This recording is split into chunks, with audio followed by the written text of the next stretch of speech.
Assalamualaikum warahmatullahi wabarakatuh.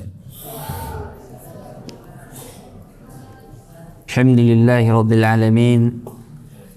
Sallallahu ala nabiyyina Muhammadin wa ala alihi wa ashabihi at-tayyibin at-tahirin wa man tabi'ahum bi ihsanin ila yaumiddin. Ma'asyiral hadirin, a'azzakumullahu jami'an.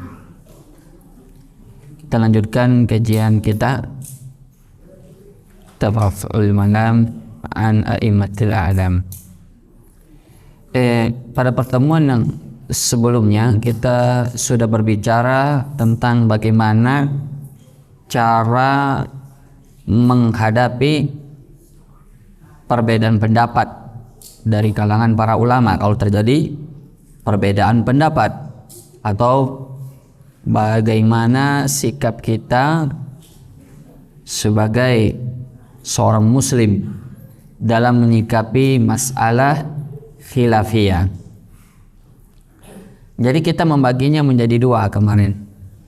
Ada yang boleh diingkari dan ada yang tidak boleh diingkari. Kalau terjadi perbedaan pendapat di kalangan para ulama kita, ada yang sifatnya boleh diingkari dan ada yang sifatnya tidak boleh diingkari. Artinya masing-masing memegang pendapatnya dan tidak boleh mengingkari satu dengan yang lainnya. Nah, kita pengen bertanya ini ada hadiah di depan kita. Kapan pendapat tersebut boleh diingkari dan kapan tidak boleh diingkari?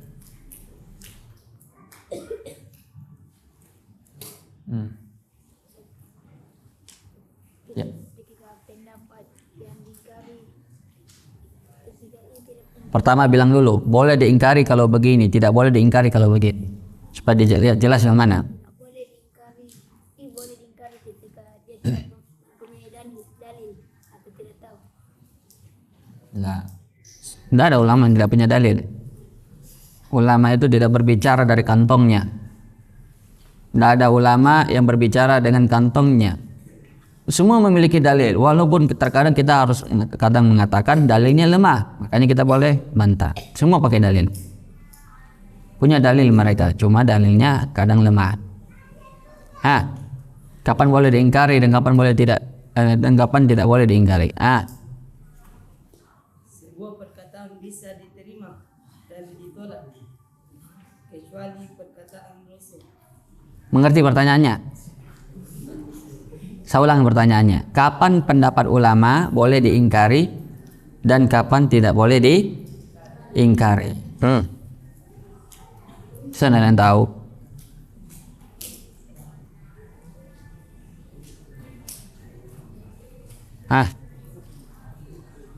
Nanti kalau tidak tahu masalah ini nanti bahaya. Di mana letak bahayanya? Nanti kita mengingkari terhadap masalah yang sebetulnya tidak boleh diingkari. Masing-masing memegang pendapatnya. Atau malah sebaliknya, kita mengingkari masalah atau kita tidak mengingkari masalah yang mestinya harusnya diingkari. Terbalik. Kenapa? Karena kita tidak bisa membedakan antara dua hal ini. Kapan dia diingkari, kapan tidak diingkari. Kalau kita tidak bisa membedakan dua hal ini, bahaya. Nanti itu penyebabnya banyak orang dituduh ekstremis, dituduh berlebih-lebihan, dituduh mau benar sendiri karena dia tidak bisa memposisikan dua hal ini. Dia mengingkari semuanya, padahal itu ada hal-hal yang sebetulnya kita berlapang dada menerima apa? Itu perbedaan. Tidak semua permasalahan yang berbeda itu kita ingkari. Nah, ini dopitnya bagaimana? Ada aturannya.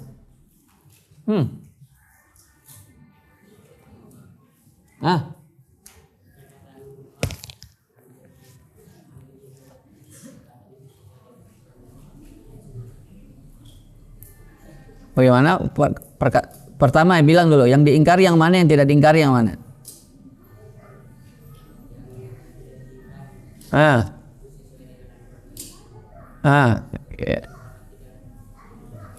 Baik. Artinya ada perkataan ulama yang tidak sesuai dengan Al-Quran dan Sunnah. Bagaimana kalau mereka berdalil dengan Al-Quran dan Sunnah juga? Boleh diingkari? Boleh? Tidak boleh? Hah? Bisa boleh, kapan?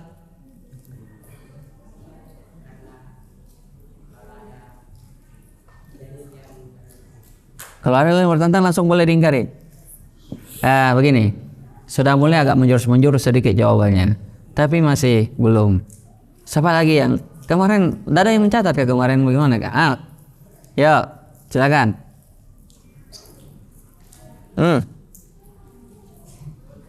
Boleh diingkari kapan?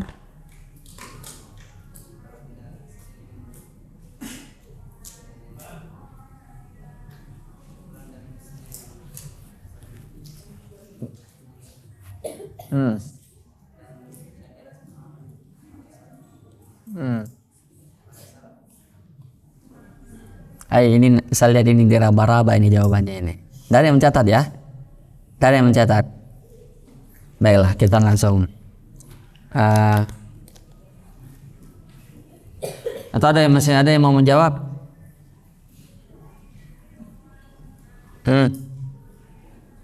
Nggak ada. Baiklah, karena waktu kita juga. Pertama, tidak boleh diingkari kapan? Kalau sudah ada nas yang tegas dalam masalah tersebut, baik dari Al-Quran maupun Sunnah. Ya, maka orang yang berpegang pada nas tersebut tidak boleh diingkari. Dan sebaliknya, ulama yang menyelisih nas tersebut, yang jelas-jelas sudah ada nas yang tegas melarangnya misalnya, tapi dia mengatakan boleh, maka itu boleh diingkari.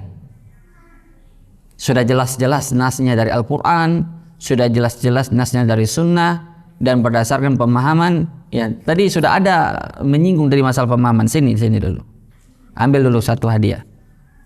Sini.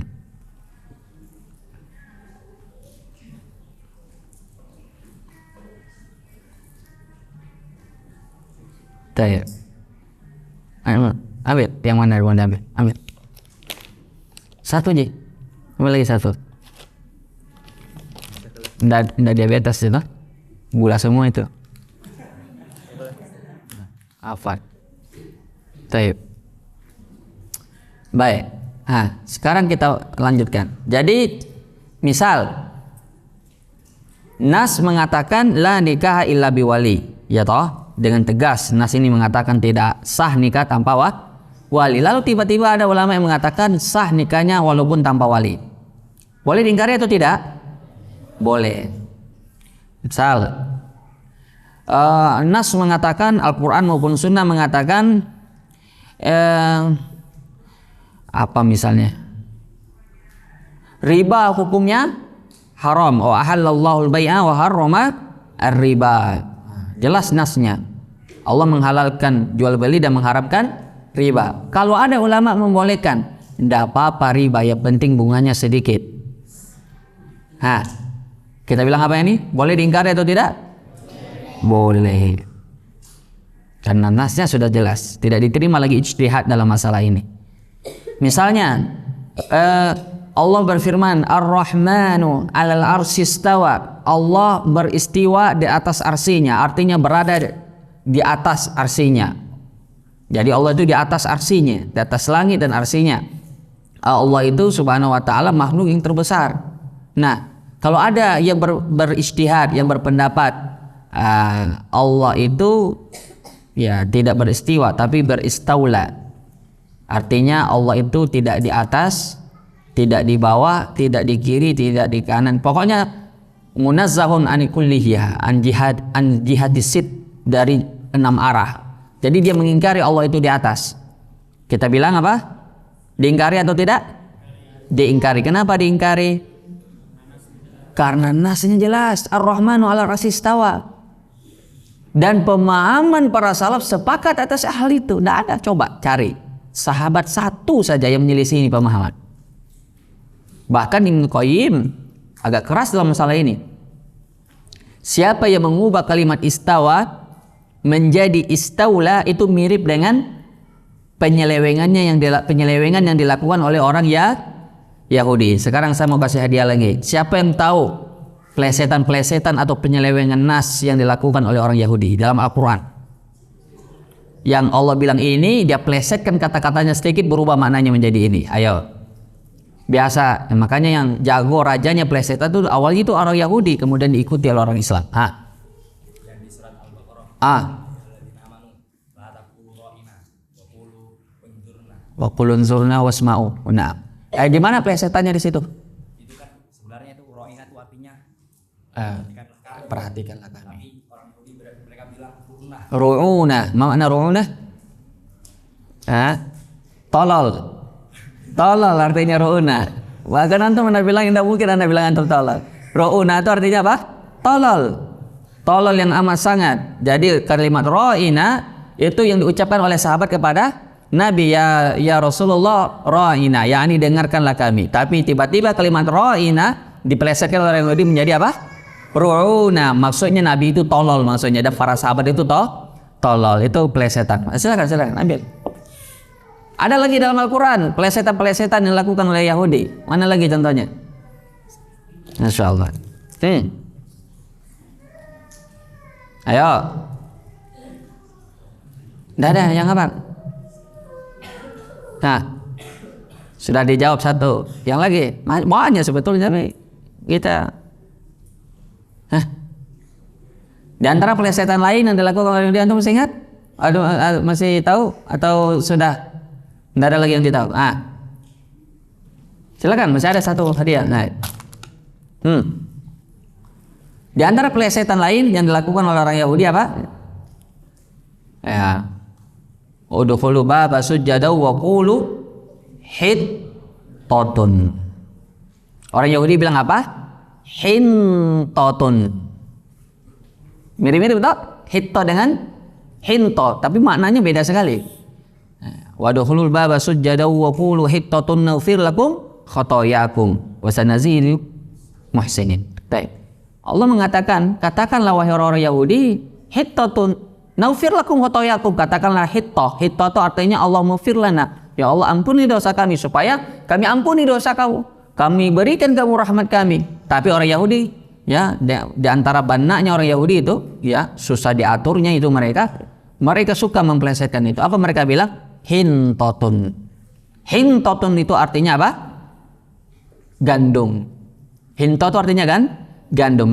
Kami tidak mau ucapkan Allah maghfir lana, kami tidak mau ucapkan Allah ampuni kami, tapi yang kami mau cuma gandum, makanan. Jadi kalau ada orang pergi pengajian yang dia cari cuma makanan, itu mirip-mirip orang Yahudi. Yahudi disuruh minta ampun, malah dia mintanya makanan. Saking rendahnya mereka punya apa? Punya permintaan. Padahal ilmu itu di atas makanan, di atas dunia, di atas semuanya. Makanya orang-orang Yahudi itu subhanallah ya. Nah, ini juga orang yang memplesetkan kalimat istawa menjadi istaula. Nah, ini mirip dengan mereka ini. Makanya Ibnu Qayyim dalam Nazamnya mengatakan itu, yang menambah kalimat ta dalam kalimat istawa dan lam menjadi istaula, ya, waw dan lam itu miriplah dengan plesetannya orang Yahudi. Nah, itu hati-hati. Maka masalah ini harus kita ingkari karena jelas-jelas bertentangan dengan nas yang tegas. Jadi itu pertama. Jadi masalah yang sudah ada nas yang dalil yang tegas dari Al-Quran dan hadis yang sahih, ya, maka semacam ini, ya, kita harus ikuti dan tidak boleh diingkari. Orang yang menyelisihinya harus diingkari. Kemudian yang kedua, kebalikannya dari yang pertama tadi. Kalau masalah tersebut tidak ada dalil yang tegas. Tadi dalilnya tegas. Kalau yang kedua ini dalilnya tidak tegas. Ada dalilnya dalam Al-Quran, tapi tidak tegas. Maksudnya tidak tegas, maksudnya misalnya kata-kata kalimat al-qor, al-quru jamaknya. Itu qor atau quru dalam Al-Quran itu memiliki dua makna. Bisa bermaknanya itu haid, bisa maknanya itu suci. Bayangkan dua makna yang berbeda sekali. Di sini tidak jelas makna yang mana yang lebih kuat, sehingga di sini ada dua pendapat para ulama. Coba sebutkan ayat yang ada kalimat quru'nya. dalam Al-Baqarah. Menghafal gitu. Coba. Ada kata-kata qur'nya dalam Al-Quran. Surah Al-Baqarah banyak, beberapa diulang kali qur'u. Nggak ada. Belum merojaan. Iya. Sampai bisa ambil. Ada kata qur'nya.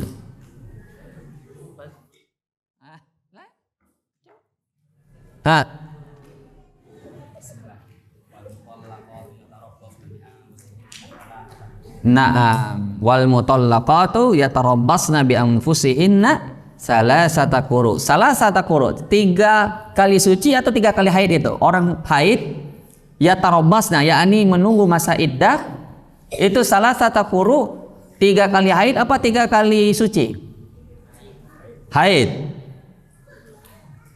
Dua-duanya. Itu dia.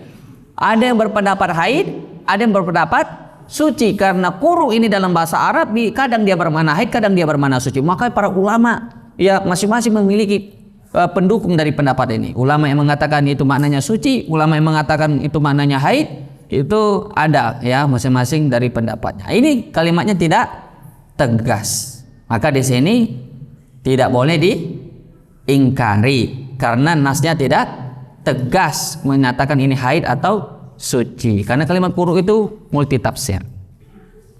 Baik, silakan. Masya Allah, yang menghafal Al-Quran sekarang menang banyak. Makanya untuk menghafal Al-Quran motivasi, Insya Allah. Jadi kalau orang menghafal Al-Quran, kebaikan dunia dia dapat, Insya Allah kebaikan di akhirat dia dapat. Baik. Jadi masalah yang tidak ada nas tegas darinya, baik Al-Quran maupun hadis, ya, ataupun ada hadis tapi diperselisihkan kesohihannya, maka kita perlu melakukan ijtihad di dalamnya. Perlu ada penelitian yang mendalam terhadap masalah tersebut. Tadi ada anak ditanya tentang masalah menyentuh, ya, hukum menyentuh wanita yang bukan mahram di dalam pembatal wudhu, apakah dia termasuk pembatal wudhu atau tidak? Misalnya ada orang bonceng istrinya mahram bukan sih? Mahram, berarti kalau mahram tidak sah dinikahi dong. Tahu artinya mahram? Mahram itu orang yang haram dinikahi. Ibu tak mahram, hurriman alaikum ummahatukum wa banatukum wa akhawatukum, itu mahram. Diharamkan bagi kalian menikahi ibu-ibu kalian, saudari-saudari kalian, ya, dan anak-anak perempuan kalian. Itu mahram. Istri mahram bukan? Bukan mahram. Bukan mahram. Mahram. Istri itu bukan mahram, makanya sah dinikahi. Cuman dia kita halal berhubungan dengannya karena sudah ada ikatan nikah, tapi dia itu bukan mahram. Dengan adanya pernikahan kita dengan istri tidak jadi mahram. Paham ya? Istri bukan mahram. Cuma kenapa bisa disentuh-sentuh bahkan lebih dari itu? Kenapa bisa? Karena sudah halal. Kenapa bisa halal? Padahal dia bukan mahram kita, boleh dipegang-pegang, disentuh bahkan lebih dari itu. Kenapa? Kenapa antum ketawa-ketawa?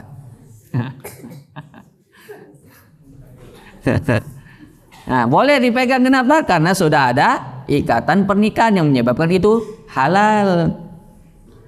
Maka istri bukan mahram. Sekarang mana tanya, boleh tidak diingkari kalau ada orang yang mengatakan batal kalau menyentuh yang bukan mahram, batal wudunya? Boleh apa tidak? Boleh apa tidak boleh? Boleh apa tidak boleh? Ada yang mengatakan boleh, ada yang mengatakan tidak. Begini, kita harus bedakan antara mengingkari dengan mendiskusikan secara ilmiah masalah tersebut. Kita mengingkarinya itu ada 3 tahapan. Ada mengingkari dengan tangan, ini yang tidak boleh. Adapun mengingkari dengan lisan, sekedar berdiskusi, sekedar menegakkan dalil yang kita yakini benar, itu boleh. Dan itu berlaku pada semua masalah ijtihadiyah, masalah yang perlu penelitian di dalamnya, yang dalilnya tidak tegas. Kenapa kita katakan boleh diingkari secara lisan dalam arti di sini diskusi ilmiah, kita tegakkan apa yang kita yakini dari hujah-hujah yang kita mungkin pahami. Karena di sini ada memang 3 pendapat di kalangan ulama kita. Ada yang mengatakan batal secara mutlak, baik sengaja maupun tidak, baik dengan syahwat maupun tidak. Itulah pendapatnya siapa? Imam Syafi'i. Itulah di Indonesia berlaku pada umumnya. Makanya kalau ibu-ibu itu antum lihat itu udah sengaja orang nyentuhnya, dia bilang batal nih wuduku. Kenapa? Karena dia memegang mazhab Syafi'i, walaupun orang tidak sengaja, walaupun orang tidak dengan syahwat. Itu pendapat. Pendapat yang kedua, batal kalau disertai syahwat. Inilah pendapat Imam Malik dan Imam Ahmad. Kenapa mereka mengkhususkan kalau dengan syahwat? Karena mereka berpegang pada hadis bahwasanya Nabi SAW sebelum beliau sholat mencium istrinya Aisyah. Kata mereka, sisi pendalilannya adalah kalau Nabi itu adalah orang yang mampu menahan syahwatnya, ya, orang yang mampu mengontrol syahwatnya. Maka barang siapa yang bisa mengontrol syahwatnya seperti Nabi, artinya dia mencium istrinya tidak tergerak syahwatnya, maka tidak batal. Tapi kalau anak-anak muda yang baru menikah misalnya dia cium istrinya tergerak syahwatnya, maka batal kata mereka. Nah, ini menurut pendapatnya siapa? Imam Malik dan Imam Ahmad. Ada pendapat yang ketiga, pendapat Imam Abu Hanifah yang mengatakan tidak batal secara mutlak, biar dengan syahwat sekalipun, biar dia pegang sekalipun. Walaupun anda tidak suruh untuk pegang perempuan, harus dibedakan ya, memegang perempuan dengan apa? Batal kalau memegang perempuan. Jadi kalau umpamanya ada orang misalnya dia dalam keadaan berwudu lalu tersentuh oleh perempuan, bahkan dipegang oleh perempuan, batal apa tidak? Menurut pendapat yang ketiga ini, yaitu pendapat Imam Abu Hanifah, tidak batal. Alasannya kenapa? Karena mereka memaknai makna dari wa idza lamastumun nisaa falam tajidu ma'a fatayammamu sa'idan thayyiba. Itu lamasa yulamisu, itu bukanlah lamasa yalmisu, bukan menyentuh, tapi berhubungan badan, artinya jima, artinya hadas besar, bukan hadas kecil. Jadi ya, yang dimaksud dengan ayat di sini bukanlah menyentuh, tapi berhubungan. Ini tafsir dikuat juga oleh Ibnu Abbas. Maka ini pendapat yang belakangan ulama-ulama kita belakangan yang banyak sekali yang menguatkan ini pendapat. Nah, ini masalah namanya masalah ijtihadiyah. Makanya ada kaidah disebutkan oleh para ulama kita, la inkara fi masail ijtihadiyah. Tidak ada pengingkaran dalam masalah ijtihadiyah, yaitu masalah-masalah yang tidak jelas apa? Nasnya. Kenapa bisa tidak boleh diingkari? Karena pendapat saya bukanlah hujah atas pendapatnya. Pendapatnya bukan hujah pendapat saya. Artinya masing-masing memiliki pendapat yang berdasarkan dalil, karena dalilnya tidak jelas. Sama dengan tadi yang dimaksud dengan quru, apakah itu yang dimaksud suci dari haid atau haid? Itu ada perbedaan pendapat. Maka Ibnu Taimiyah mengatakan masalah ijtihadiyah seperti ini tidak boleh diingkari dengan tangan, dan tidak boleh seseorang memaksakan seseorang atau orang lain mengikuti pendapatnya. Akan tetapi yang dilakukan adalah sampaikanlah dengan hujah dan alasan ilmiah.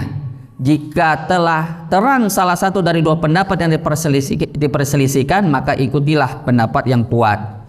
Namun untuk pendapat yang lain yang tidak sependapat dengannya, maka tidak perlu diingkari dengan keras. Ini bisa dilihat di kitab beliau Majmu' al-Fatawa jilid 30.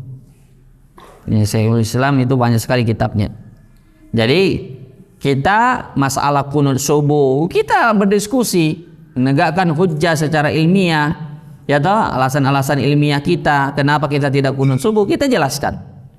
Tapi kita tidak boleh mengingkari dengan tangan. Contohnya bagaimana mengingkari dengan tangan? Artinya kalau umpamanya nih ada satu orang imam di sini, dia mungkin datang dari luar, tiba-tiba dia tunjuk jadi imam, bagus suaranya, ya memenuhi kriteria dia sebagai imam. Tiba-tiba karena dia kunut subuh langsung dia disidang dan dicopot sebagai imam. Itu kurang bijak. Bijaknya bagaimana? Terlebih dahulu diajak diskusi, tegakkan hujjah. Tapi kalau memang dia tetap tidak sepemahaman dengan kita, maka itu hak kita mengatakan kamu tidak cocok jadi imam di sini, karena pada umumnya orang tidak kunut di sini. Itu bisa menimbulkan apa? Fitnah. Bisa menyebabkan orang terfitnah, artinya menimbulkan perselisihan atau kerancuan dan kekacauan. Atau sebaliknya, di masjid yang orang terbiasa kunut, imamnya tidak kunut, sama saja.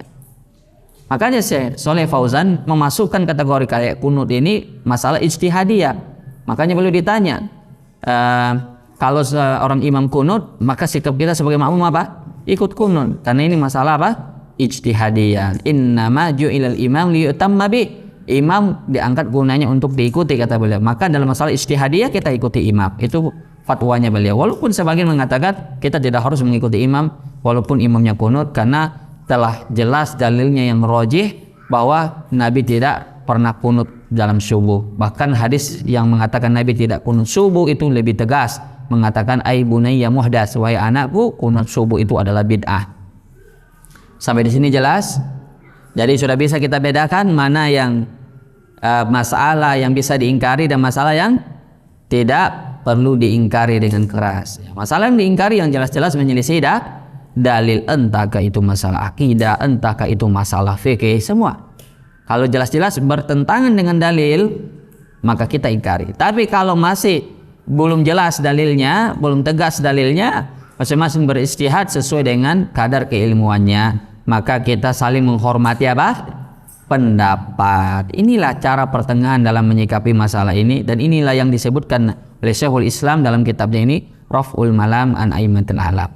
Nah, orang sudah mau qomat, semua azan. Ada pertanyaan sampai di sini? Masalah ini silakan. Kalau tidak ada, kita berhenti sesuai dengan azan. Nah, benar itu punya kalau kita tidak menguruskan soft. nah, Itu ada hikmahnya kalau ya. setelah soft kahiyat. Kalau karena soft itu adalah kesempurnaan dari sholat. Ya. Gimana kalau misalnya kakinya itu kayak miring, dia nggak lurus kayak gitu. Begini, meluruskan shaf itu bagian dari kesempurnaan sholat, dan Nabi mengancam orang-orang yang tidak meluruskan shafnya, la tusawunna sufufakum aw la yukhallifunna baina awjuhikum. Ya, kalian luruskan shaf kalian, atau kalau tidak Allah akan menyebabkan wajah-wajah kalian itu berselisih, berbeda. Artinya maksud dari hadis ini, lurusnya shaf itu dalil dari menyebabkan hati kita itu bersatu. Persatuan zahir itu menyebabkan persatuan batin. Sebaliknya, perpecahan zahir menyebabkan perpecahan secara batin. Artinya, kalau orang shafnya tidak lurus, orang renggang, ya, itu dia pertama menyebabkan hatinya itu tidak bersatu, berselisih, gampang berselisih. Masalah sepele pun berselisih. Mulainya itu dari shaf. Orang kalau lurus shafnya, gampang dia bersatu, gampang dia didamaikan, gampang dia menyelesaikan masalah-masalah kalau terjadi antara sesama saudaranya. Dimulai itu dari shaf. Tapi sebaliknya, kalau orang tidak memperhatikan shaf, dan itu banyak kita temukan di masjid-masjid orang awam, bahkan sebagian di masjid-masjid penuntut ilmu, itu shafnya itu masih ada sejengkal antara satu yang lainnya. Padahal itu mestinya itu harus bertemu antara mata kaki dengan mata kaki. Itu sunnahnya. Dan Nabi SAW tegas dalam masalah shaf. Kenapa? Karena ada konsekuensi dari masalah shaf. Itu yang pertama konsekuensinya, menyebabkan hati kita berpecah belah, bercerai-berai kalau kita tidak lurus shafnya, kalau renggang-renggang shafnya. Yang kedua, bahwa setan apa? Mengganggu orang yang renggang shafnya. Makanya itu orang yang tidak rapi shafnya, atau masih bisa satu masuk tapi saking jauhnya dia menjaga jarak, ya, kecuali kalau di musim pandemi itu kan pengecualian. Tapi kalau misalnya normal begini, maka setan itu sangat semangat dalam mengganggu orang yang sholat kalau shafnya tidak rapi, tidak lurus, tidak rapat. Jadi di antara konsekuensi shaf itu tidak lurus dan tidak rapat ada berapa tadi? Ada dua. Menyebabkan hati bercerai-berai, atau kalau tidak apa? Menyebabkan setan itu sangat semangat mengganggu apa? Kekhusyuan sholat kita. Nah, apa lagi? Silakan. Ya. Di Al-Quran Kabir yang berbunyi dari 5 kali siapa yang membaca sebanyak 3 kali A'udzubillahi samil alim minasyaitonirrajim pagi hari kemudian membaca 3 ayat surah Al-Hasyr maka Allah 3 ayat surah Al-Hasyr Al-Hasyr. maka Allah akan mengutus kepadanya 30 malaikat untuk mendoakannya sampai sore hari. Jika ia meninggal pada hari itu maka ia akan mati syahid, dan barang siapa yang membaca pada sore hari maka ia akan beroleh kedudukan itu. Ini Ustaz tidak ada di Al-Quran dan dalamnya sahih atau 5. Nah, baik. Silakan azan dulu, sudah azan di luar. Baru kita jawab setelah itu.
Taib. Coba diulangi lagi hadisnya. Barang siapa yang membaca sebanyak 3 kali A'udzubillahi samil alim minasyaitonirrajim pagi hari kemudian membaca 3 ayat surah Al-Hasyr maka Allah akan mengutus kepadanya 30 malaikat untuk mendoakannya sampai sore hari. Jika ia meninggal pada hari itu maka ia akan mati syahid, dan barang siapa yang membacanya pada sore hari maka ia akan memperoleh kedudukan itu. Hadis riwayat Ahmad. Baik. Aduh. Surat Al-Hasyr keutamaannya itu satu pun tidak ada hadis yang sahih. Banyak itu Nih saya lihat dari silsilah ad-dhaifah oleh Syekh Nasiruddin Al-Albani, di antara hadisnya itu tadi yang disebutkan an Ma'qil bin Yasar an Nabi sallallahu alaihi wasallam. Bahwasanya beliau berkata, "Man qala hina yusbi thalatha marrat a'udzubillahi samiil alim minasyaitonir rajim wa qara'a thalatha ayat min akhir surat Al-Hasyr wa qala bihi wa qala Allah bihi 70,000 malak." Allah akan menjagakannya dengan 70,000 malaikat. Shalluna alaihi hatta yumsi, bersalawat padanya sampai dia sore.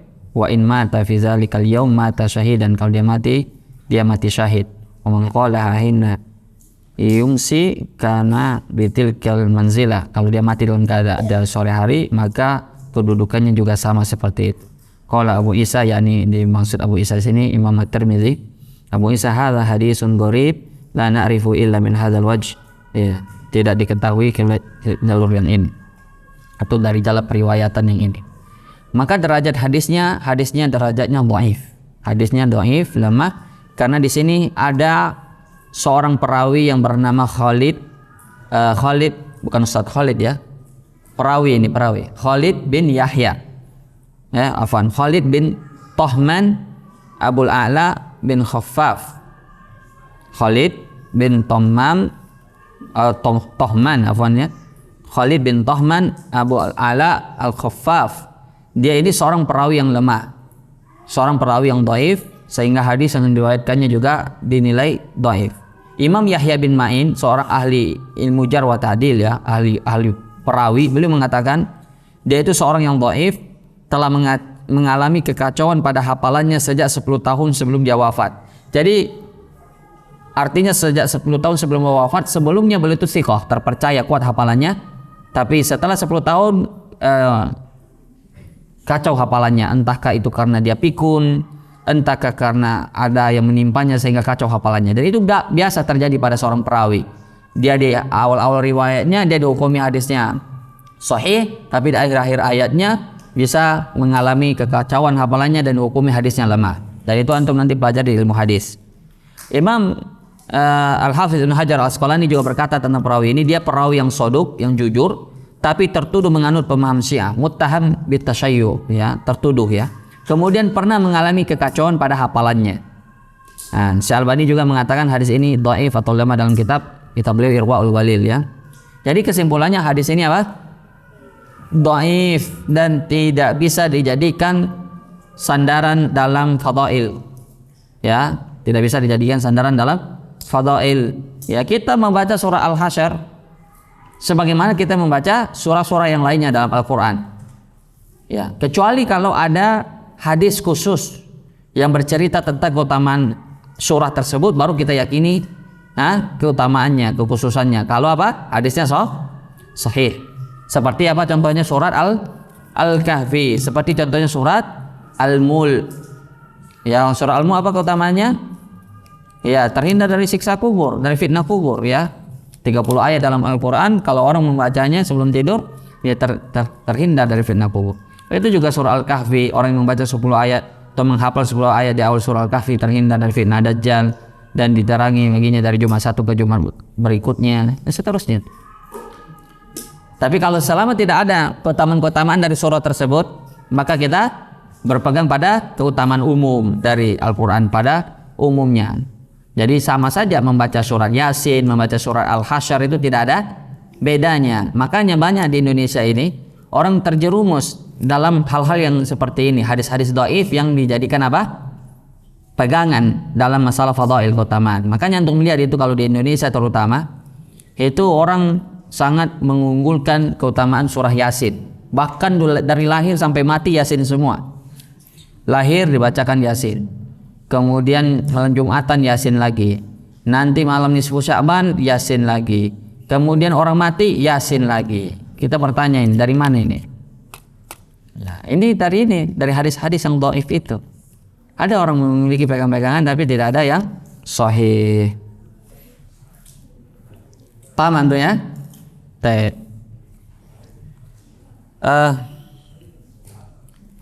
Subhanallah. Baik. Ini banyak ini pertanyaan ini. Apa dia bilang ini? Bismillah, hukum duduk di majelis isinya ketawa-ketawa. Bolehkah? Ini majelis apa dulu ini? Majelis stand up komedi kah? Kalau majelis stand up komedi wajar kalau orang ketawa-ketawa toh. Tapi duduk di majelis ini hukumnya haram. Tidak boleh orang duduk di majelis seperti ini. Tapi kalau itu adalah majelis ilmu dan isinya ketawa-ketawa sebagian besarnya, itu lebih jelek dari bangkai keledai. Apatah lagi kalau lelucon atau lucu-lucuannya itu adalah lucu-lucuan dari kisah-kisah dusta. Dia sengaja membuat cerita dusta untuk membuat orang tertawa. Itu ada hadis ancamannya. Orang yang sengaja berdusta untuk membuat orang tertawa itu diancam dengan neraka. Jadi itu dosa kecil apa dosa besar? Dosa besar. Sengaja membuat dusta untuk membuat orang ketawa itu tidak boleh. Ya, banyak orang kan kalau ingin jamaahnya banyak, ingin penuh majelisnya, ya dia apa saja dia bikin, termasuk melakukan hal seperti ini. Tapi kalau orang benar-benar berilmu, dia tidak akan melakukan hal seperti itu. Tapi kalau seandainya ya ketawa biasa, orang ketawa itu lumrah, hal yang mubah pemasalnya. Nabi pun kadang beliau bercanda, tapi bercanda beliau tidak pernah apa? Berbohong. Beliau bercanda sama nenek-nenek yang bertanya, ya Rasulullah, apakah saya masuk surga?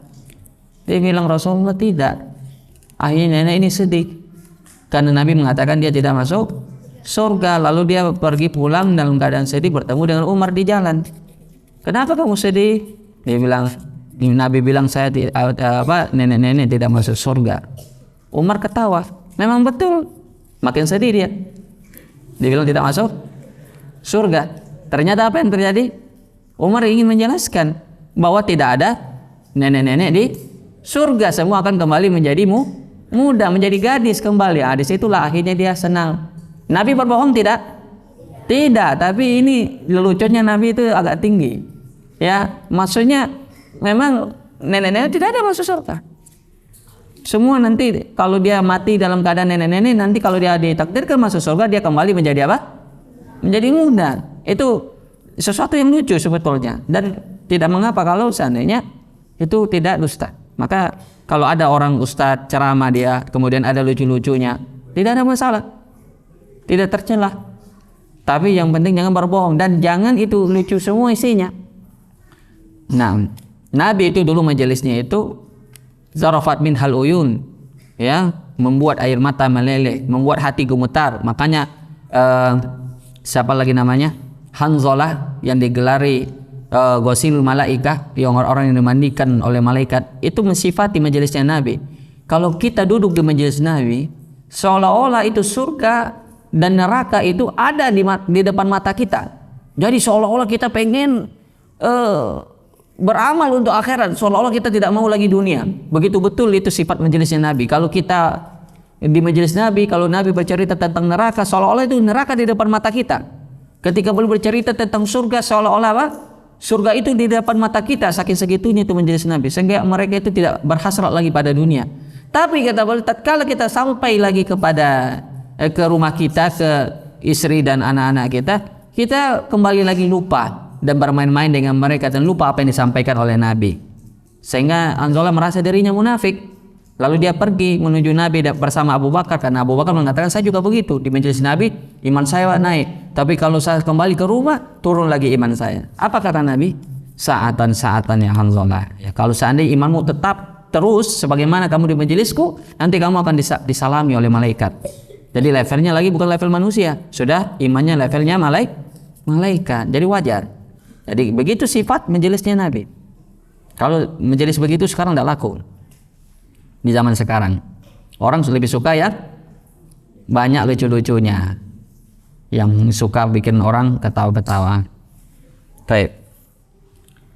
Apa hukumnya merokok? Aduh, ini nampaknya merokok hukumnya haram. Pertama, kalau seandainya orang merokok itu dia beli saja itu rokok dan dia tidak hisap, dia sudah berdosa. Dia beli itu rokok, lalu dia buang itu rokok, tidak dia hisap, sudah berdosa karena mubazir harta, mubazir uang. Apalagi kalau dia hisap, bertambah lagi dosanya. Kenapa bertambah?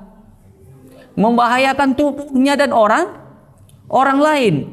Jadi double dosanya, double membuang-buang harta, juga termasuk membahayakan dirinya dan orang lain. Seluruh dokter di dunia ini, baik muslimnya maupun kafirnya, sepakat bahwa rokok itu berbahaya. Bukan cuma dokter muslim saja yang sepakat, seluruh, bahkan dokter kafir pun.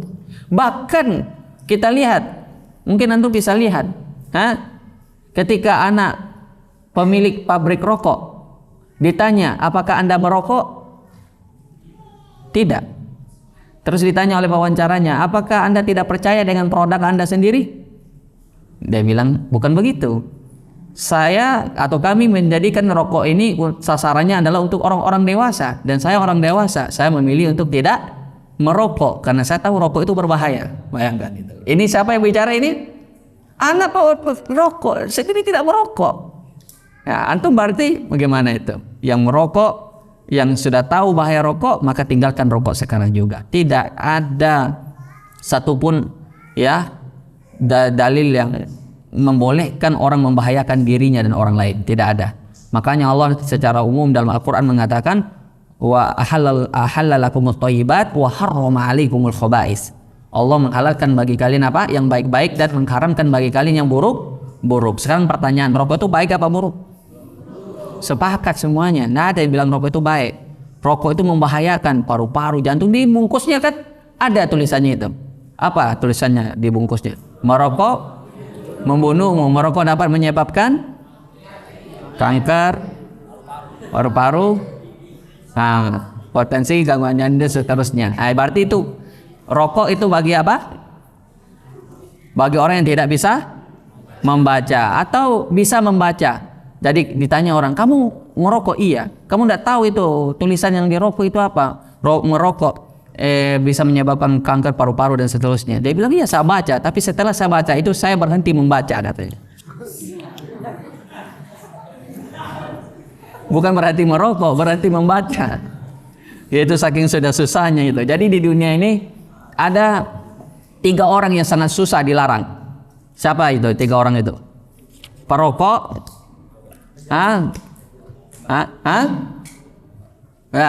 perokok, pelaku bid'ah, dan pelaku riba. 3 kelompok ini susah sekali ini, karena dia merasakan kenikmatan di situ. Perokok, pelaku bid'ah, dan pelaku riba.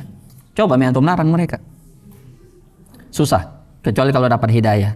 Kalau antum bilang dalil haram, dalilnya merokok, mana dalilnya dilarang merokok? Ada enggak? Allah, Nabi mengatakan gitu, dilarang merokok, ada enggak? Nah kan ketemu dalil seperti itu. Nah rokok tidak ada di zaman Nabi. Makanya kita belajar ini, kitab ini apa? Supaya kita bisa menggunakan dalil-dalil umum, karena Al-Quran dan Sunnah ini akan berlaku sampai hari kiamat. Ada namanya dalil-dalil umum. Ya seperti ayat Al-Quran yang kita baca tadi, wa halalakumut thayyibat wa harrama alaikumul khaba'is la darar wa la dirar. Itu semua dalil-dalil mengharamkan merokok. Kalau dia bicara dalil. Tapi susah kalau dia sudah kecanduan merokok. Baik. Saya kira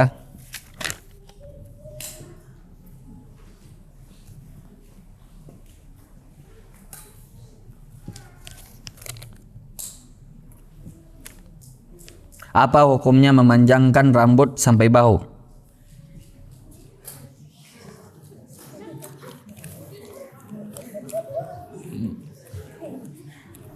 Begini, dulu Nabi SAW mengikuti kebiasaan kaumnya. Beliau SAW kadang panjang rambutnya, menutupi telinganya. Itu memang betul ada.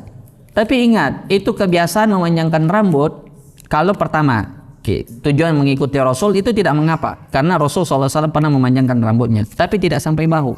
Ya, itu terlalu panjang. Karena itu masalah panjang atau pendeknya rambut itu dikembalikan kepada al-urf atau kebiasaan masyarakat setempat. Nabi panjang rambutnya pada masa itu karena orang Arab pada masa itu panjang-panjang rambutnya. Nabi mengikuti apa yang mereka lakukan supaya tidak terlalu menyelisih mereka dalam hal berpakaian, dalam hal penampilan, bahkan termasuk rambut.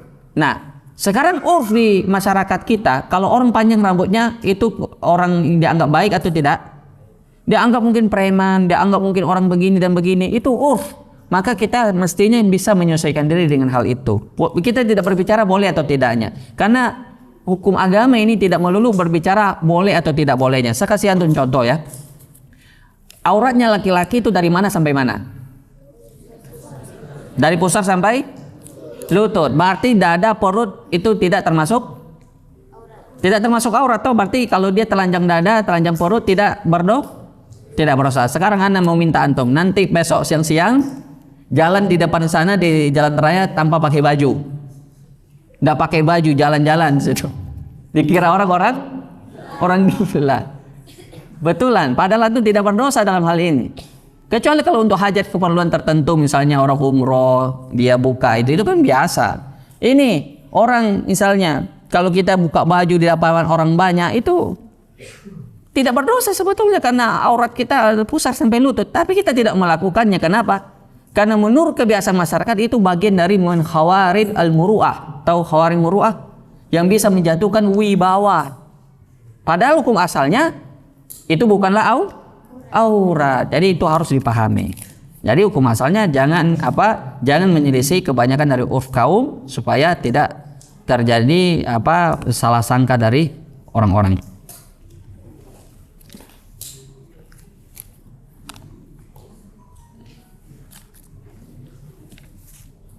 Apa ini? Ustadz mau bertanya, surah apa yang Nabi Muhammad mendengar ada bulan seperti diketuk? Wah, kalau ini Anda tidak tahu ini.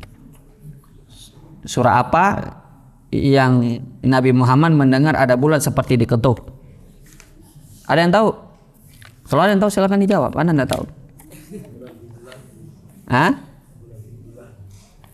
Oh, bulan diketuk dibilang. Kalau bulan diketuk Anda tidak tahu. Oke. Misalnya si A sering mencari kesalahan si B supaya si A ini unggul di mata orang. Bagaimana pendapat Ustaz? Mencari kesalahan orang, Allah telah melarang dengan tegas dalam Al-Quran. Wala tajassasu. Itu jangan mencari kesalahan orang, jangan mencari-cari kesalahan orang.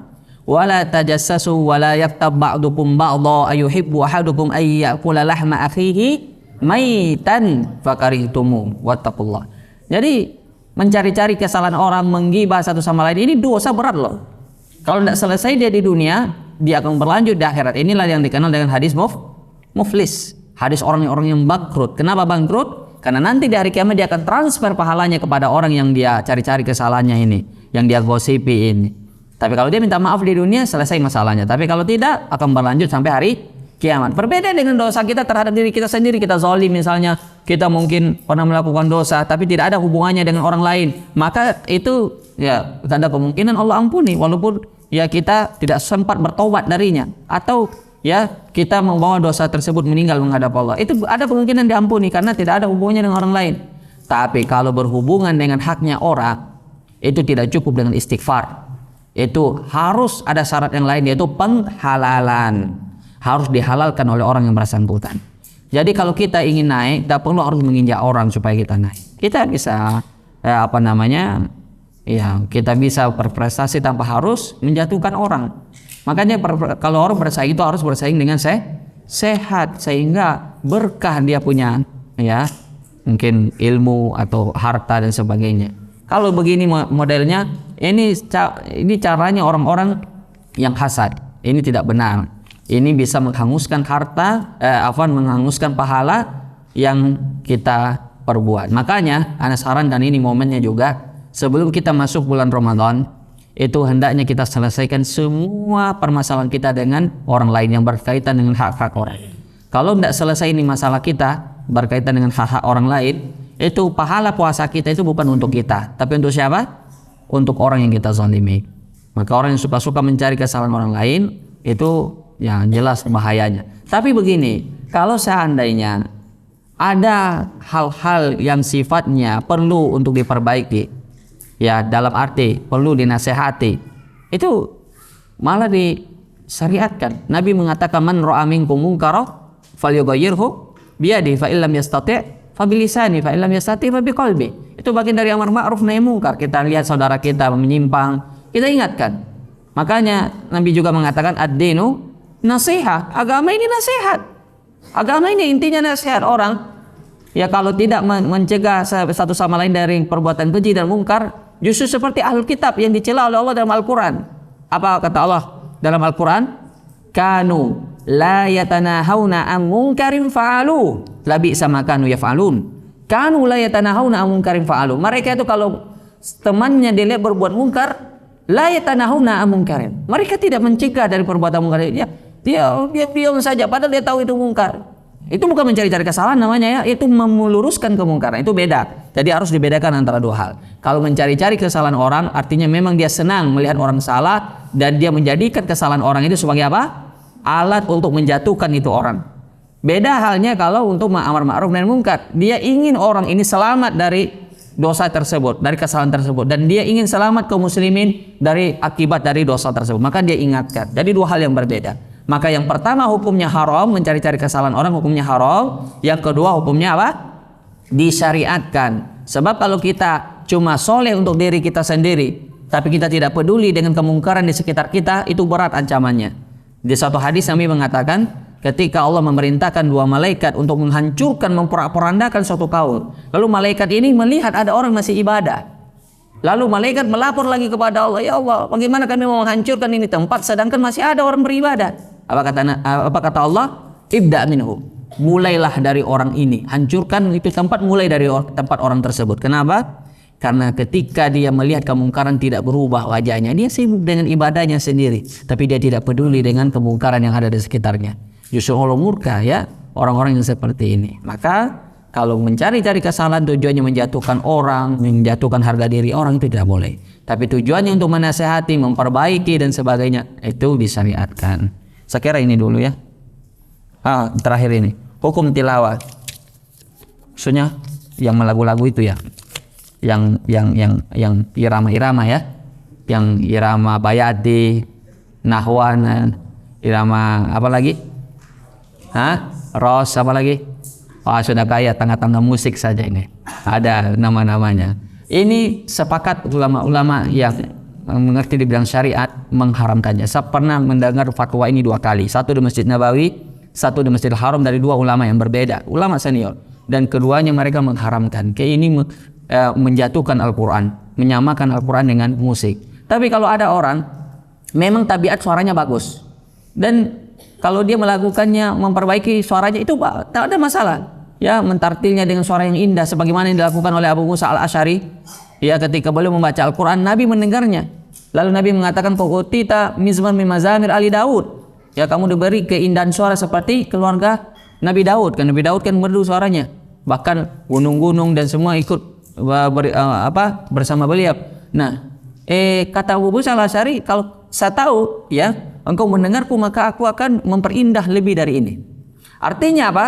Waratil Qur'ana tartila, bacalah Quran itu dengan tartil, dengan suara yang pelan, dengan indah, dengan penuh tajwid, memberikan haknya. Kemudian Nabi juga memerintahkan kita untuk menghiasi Al-Quran dengan suara kita. Di antara bentuk menghiasinya adalah dengan membacanya dengan tartil, memberikan hak-hak hukum tajwidnya. Tapi kalau takalluf di dalamnya, ini yang dilarang. Apa takalluf?